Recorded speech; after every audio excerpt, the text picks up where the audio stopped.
Broadcasting live from the Business RadioX studios in Atlanta, Georgia, it's time for Atlanta Business Radio. Brought to you by OnPay. Built in Atlanta, OnPay is the top-rated payroll and HR software anywhere. Get 1 month free at onpay.com. Now, here's your host. Lee Cantor here, another episode of Atlanta Business Radio, and this is going to be a good one. But before we get started, it's important to recognize our sponsor, OnPay. Without them, we could not be sharing these important stories. Today on Atlanta Business Radio, we have Holly Stewart with Two Men in a Truck. Welcome, Holly. Hey, Lee. How are you? I am doing well. Before we get going too much, I'm sure most people are familiar with Two Men in a Truck, but tell us your story and how you're involved. Sure. Well, Two Men in a Truck is obviously a residential and commercial moving company. We started up in Michigan in 1985, but I came onto the scene a little over 10 years ago.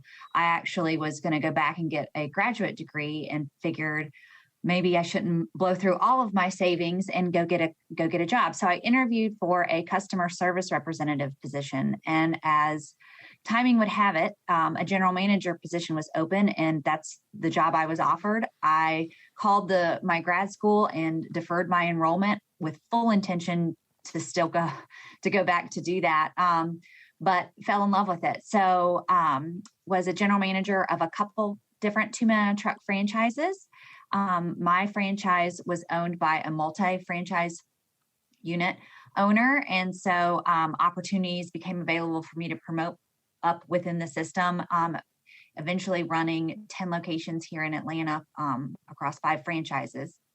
And then in 2015, I was given the opportunity to begin buying him out. So I bought my first franchise, then have kind of grown and currently own 3 franchises. So it's kind of a cool story. Just worked really hard and worked my way up. So now, after you've been doing this for a while, and you got to the point where you kind of knew the business pretty well, what kind of was the pros and cons of saying, okay, I'm going to stay as a Two Men in a Truck franchisee, or I'm going to spin up, the Holly Stewart kind of moving company? Like, what did you even consider that, or is it something that, hey, they got this figured out and it's a fair deal, so I'm going to just keep doing this? Sure, that's a good question. Well, first, I do have a franchise agreement, so there is a non-compete, and I'd have to take a couple years off if I were to do that before I re-entered back into the moving industry. But ultimately, they have a really pretty good thing going on. They're the largest franchise moving company in the world, and they have really, really great brand power. 80% of the people that call us because they have friend and family referred them, they've used us personally before, or they've just seen our trucks. So there's just a huge, huge, huge power in that. They give me enough freedom to run it like my own business, but I get the backing and the support of the entire system, as well as, like I said, that brand. We don't have to do a tons of cold calling, and all of our neighbors locally and, throughout the United States manage their businesses really well with a high level of satisfaction. So people are usually pretty familiar with the brand and pretty, have good experiences with it in an industry that really doesn't have, it has a bad rep, or it can, there's some rogue apples in the mix. And so having that, security that customers already have when they call us, because we're not necessarily the store you're just going to swing by on your way home and see what we have available, that proves to be really powerful. So it wasn't really anything that I considered. If I was going to branch off and do something my own, it would be that I've learned how to run a business and how to be successful, and I would start in a different industry versus trying to compete with them. So now in your work with Two Men in a Truck, I guess you've been acquiring new territories. Is that how you typically grow, is just keep expanding your territory reach? Sure. Yeah, you can definitely do that. There's kind of 2 ways you can grow. One, you can grow within your territory, continue to add more trucks and acquire more customers and kind of just grow the breadth of your business. I have been doing that with my territories, but there have also been opportunities to buy other franchise territories, like you said. So I'm kind of increasing my footprint while I dive deeper within each territory as well. There's not a lot of new territories in the Southeast that we're pretty saturated. So I've just kind of taken advantage of some acquisitions as opportunities have come available to expand that footprint. But my focus normally is making ourselves stronger and getting that market share that it already exists in our territory and taking that over. Now, is most of your business people moving kind of either residentially or commercially? Yep. Majority of our business is local residential moves. That being said, we do long distance moves and we do commercial moves as well. We have started to, it's pretty exciting and good timing that we have this. We get a chance to talk right now because we do have other offerings.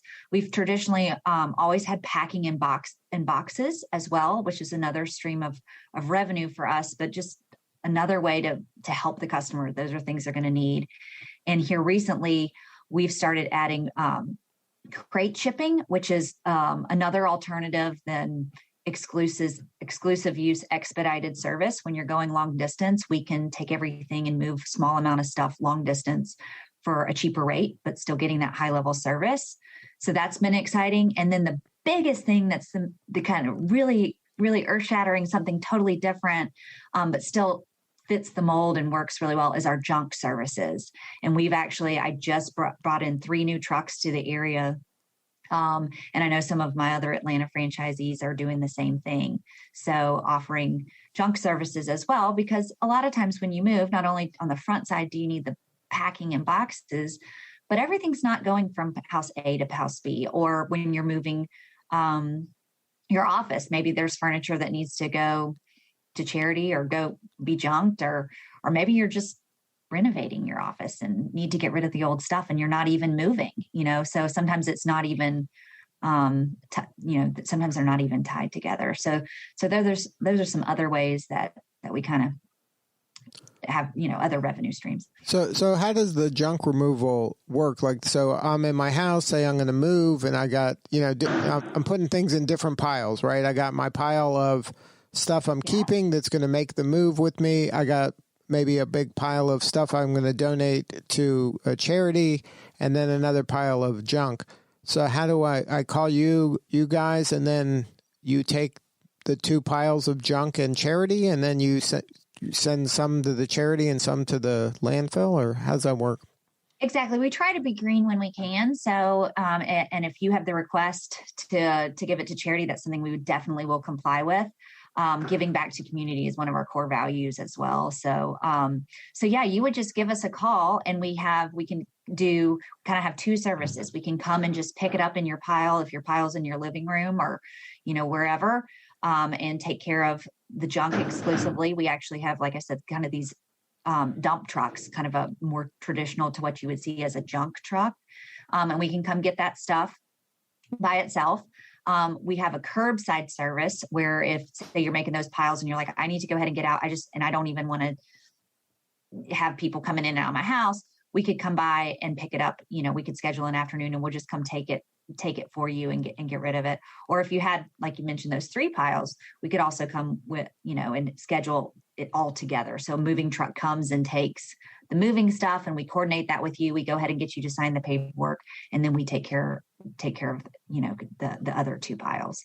There's a couple different options, but we can make it work to where you're happy with it. But at the end, the stuff that you don't want, you won't be stuck with, and you don't have to worry about coordinating it. One thing that we have really kind of found that is troublesome, that obviously what can you fit in your personal vehicle, right? And the trips back and forth, but the landfill isn't, the charity organizations are getting pickier, especially with COVID, because a lot of people have cleaned out their houses. And if you remember, some of them even shut down temporarily because they were just getting donations and couldn't have people shopping.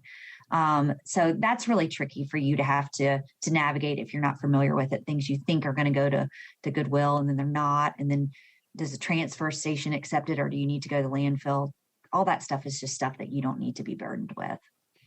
Now, if I'm going to do the curbside, do you provide those kind of like big giant plastic baggy things that I can put stuff in, or like how am I putting this stuff out in the curb? You're literally just putting it right up on the curb. If you have stuff that needs to get bagged, you could totally throw it in a bag or throw it in a box. If you needed us to provide a box, we certainly could. So you don't have to, worry about tons of smaller loose items. Most people who are having us do the stuff, do curbside, it's bigger pieces. So we're taking a beat up recliner, an old desk, a couple dog cages, a wardrobe that's kind of starting to fall apart, and a pile of 5 or 6 boxes where they've just kind of thrown junk in there. So now, is this service available to all of the territories that you work in now, or just a handful? Yeah. So it's actually, we are the way that our franchise works. We don't have to exclusively run within our territory. It's mainly just a marketing territory. So it's really cool for the customers because it means that you can be anywhere in the Atlanta metro area, whether you're technically sitting in my territory or not. Give me a call and we can service you. So my territories have the equipment ready to go.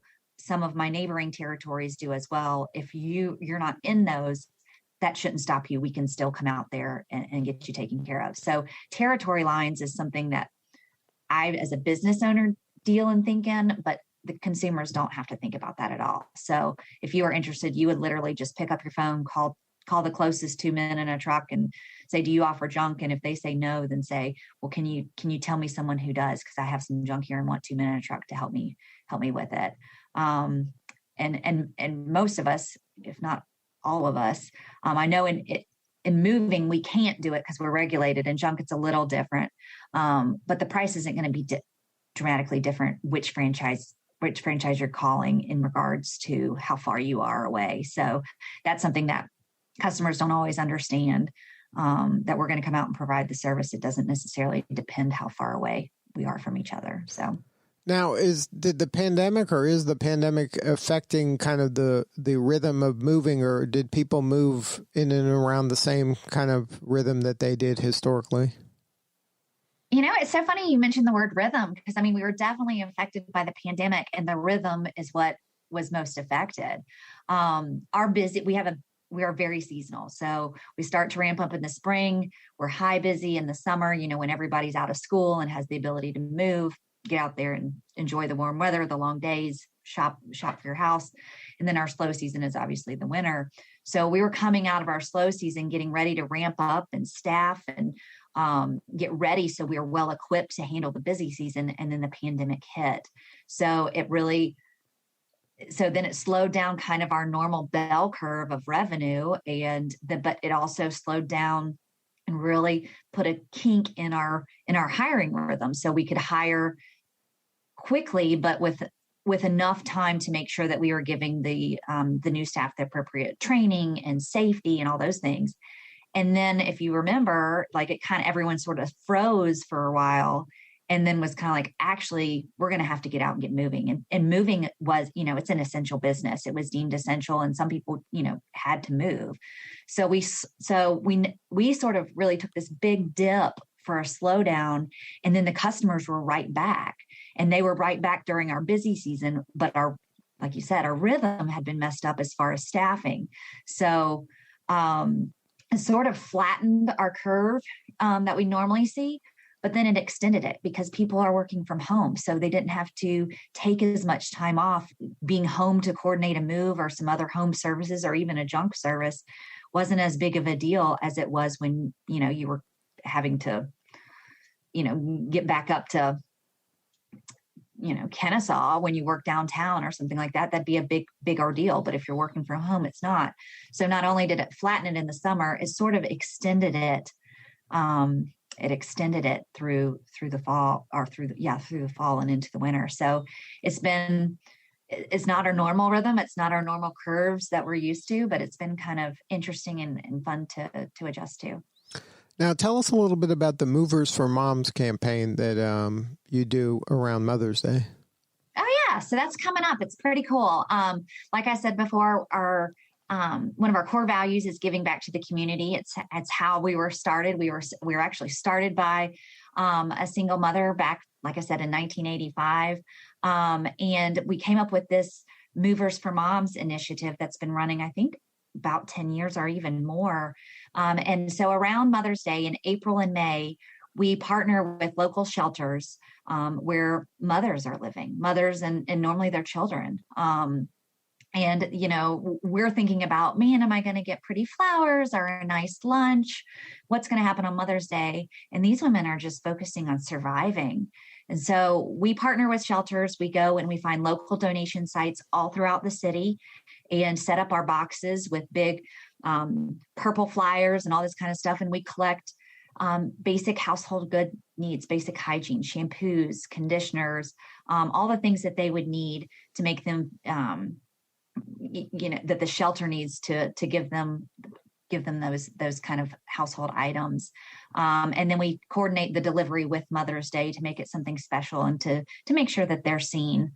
Their life may not look kind of like your and my life does, but they're still worth celebrating. And we need to take a minute to pause and look out for those other women in the community. So that's really, I'm obviously a woman, I'm a mom.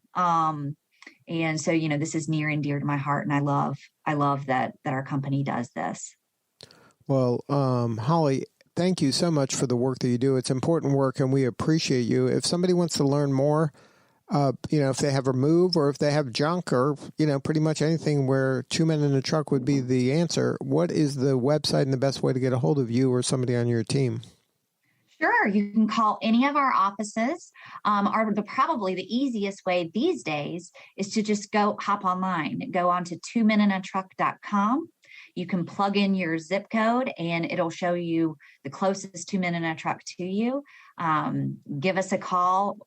We'd be happy to talk to you, or you can just fill out your request online and it's, you can kind of build it and see it, how it works. And like I said, we're right here on the back end wanting to follow up with you, make sure you're good. So just reach out to us, 2meninatruck.com, and we'll get you squared away.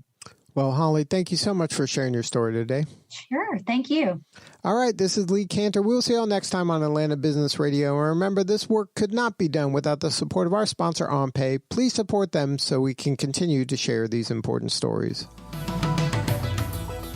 Today's episode of Atlanta Business Radio is brought to you by OnPay. Built in Atlanta, OnPay is the top-rated payroll and HR software anywhere. Get 1 month free at onpay.com.